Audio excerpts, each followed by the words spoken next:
Pour certains, il est un héros qui dénonce les abus de pouvoir des États. Pour d'autres, il est un criminel au service du renseignement russe. Julian Assange est né en Australie à Townsville en 1971. Adolescent, il fait preuve de compétences exceptionnelles en informatique. Il réussit à craquer les systèmes sécurisés de la NASA et du Pentagone.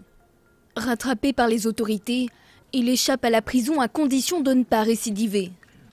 Assange se voit comme un lanceur d'alerte et fonde Wikileaks en 2006. Le site fait la une des journaux 4 ans plus tard, quand il publie des documents confidentiels de l'armée américaine. Comme cette vidéo où un hélicoptère américain tire sur des civils irakiens, tuant 12 personnes.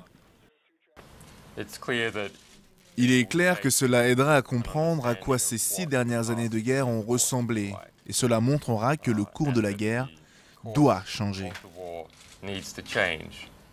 Depuis, Wikileaks a révélé des centaines de milliers de documents militaires et diplomatiques.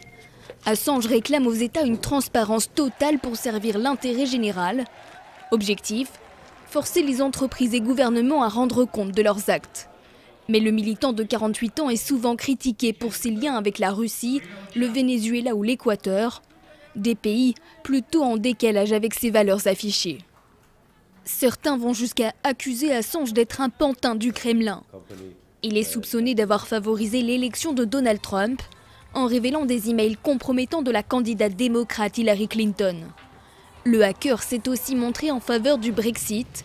Il a d'ailleurs rencontré l'un de ses plus grands défenseurs, Nigel Farage, homme politique très à droite et en faveur d'un rapprochement avec la Russie. Aucun lien clair entre Assange et Moscou n'a été démontré, mais ses objectifs et ceux du Kremlin se sont souvent recoupés.